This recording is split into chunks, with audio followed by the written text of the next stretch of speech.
Hello guys, ఎలాగున్నారు? బాగున్నారా? ఈరోజు mummy birthday.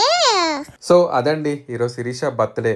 మేమైతే ఎలక్ట్రానిక్ సిటీకి వెళ్ళి డిన్నర్ చేసి ఇంటికి వెళ్తున్నాం అనమాట. ఇంటికి వెళ్తూ కార్ ఆపాను.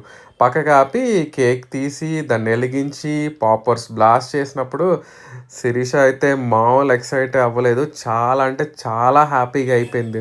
ఎందుకంటే మామూలుగా డే అయితే ఆల్మోస్ట్ అయిపోయింది కదా, ఇంటికి వెళ్ళిపోతే ఇంకా తను ఏం లేదనుకున్న సెలబ్రేషను. బట్ ఇలాగ ఆప్ చేసి ఇలా చేయడం అంటే తను అసలు ఎక్స్పెక్ట్ చేయలేదు. ఎందుకంటే దట్టు వీక్ డే కాబట్టి కొంచెం లేట్ అయితే అయింది. But end of the day she is very much happy and నేను కూడా హ్యాపీ 10 టైమ్స్ ఇంకా హ్యాపీ అయితే చాలా ఎక్సైట్ అయిపోయింది. ఎందుకంటే నేను కేక్ కొని కార్లో పెట్టాను అనమాట. హ్యాపీకి తెలుసు తను ఎప్పుడు చెప్దామా అన్నది అలాగా అయింది. దాంతోపాటు నాకు రతన్ కూడా ఉన్నాడనమాట. రతన్ కూడా చాలా హెల్ప్ చేశాడనమాట ఈ డెకరేషన్లో కానీ కేక్ కొనడంలో విషయంలో కానీ. మేమంతా అసలు టీం వర్క్ కింద పనిచేసాం అనమాట. Thank you Ratan for this.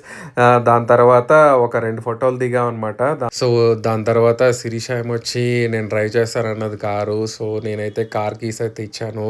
ఏం పర్లేదు, మరీ అంత వరస్ట్ ఏం కాదు కానీ నడుపుతుంది. She knows how to drive. తనైతే డ్రైవింగ్ స్కూల్కి వెళ్ళి కార్ అయితే నేర్చుకుంది. I really appreciate. నాకు ఎప్పుడైనా టైర్డ్నెస్గా ఉంటే శిరీషకి ఇస్తాను నెక్స్ట్ టైం నుంచి. సో తినైతే బాగానే నడిపింది, నాకైతే ఏం ప్రాబ్లం అనిపించలేదు. బట్ నైట్ టైం ఎందుకులే రిస్క్ అని చెప్పి మళ్ళీ నేనే కీస్ అయితే తీసుకున్నాను.